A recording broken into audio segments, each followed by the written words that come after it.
Hello YouTube, this is the brand new X-E3, Fujifilm's mid-range rangefinder style mirrorless that they have announced in India yesterday. This is a beautiful retro style device with a mix of aluminum and plastic. Let's first take a look at the hardware, some of the ports and buttons. Below you have the tripod mount, and on the left to the tripod mount is the housing that resides the battery and the SD card slot. Fujifilm says that it will take just less than 350 shots. We'll have to test that during our full review. That's the kit lens and the front, but the main fun are on the top and on the back. On the top you have some of the dials and buttons like the shutter release button with the power lever on it, the FN button that you can customize, the exposure compensation dial, and a very interesting shutter speed dial where you can set the shutter speed to A, auto, and on the other hand B to bulb, and in between some of the shutter speed presets. It does not come with a built-in flash, but you can attach an external flash to that accessory hot shoe. I like the rubber on the grip, but it's not very deep. I would have liked it slightly deeper.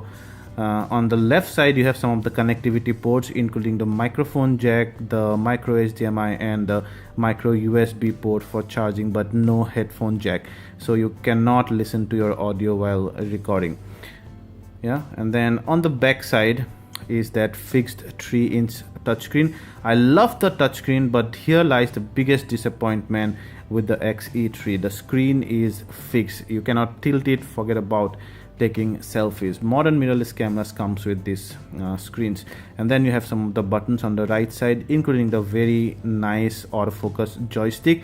It comes with 325 autofocus points, so you would need that joystick to precisely select one of those.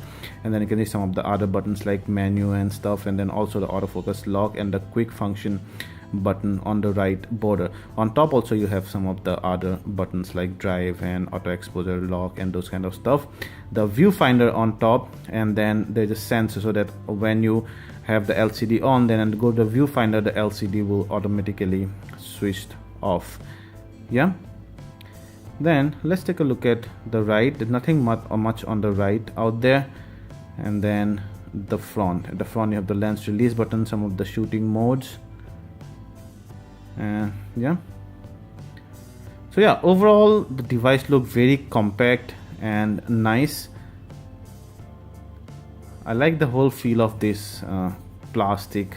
It's a very high quality plastic though, and looks retro, very retro, nice one. Now let's switch on the camera and take a look at the menu. It is very nicely arranged. You have the image quality menu, and then your focus check, depth of field menu, shooting settings. You have red eye reduction, you have movie modes, 4K output. By the way, it records 4K up to 30 frames per second. Image quality supports RAW of course. And then focus check. It also has interval timer. You can see some of those settings out there. And then the display, and in the playback menu you can quickly zoom in and out of a photo that you're viewing. Those are some of the sample photos taken by the new Fujifilm X-E3. This guy will be priced at body only 71,000 Indian rupees and will be available shortly. We'll be back with the full review soon. Till then, thank you and goodbye.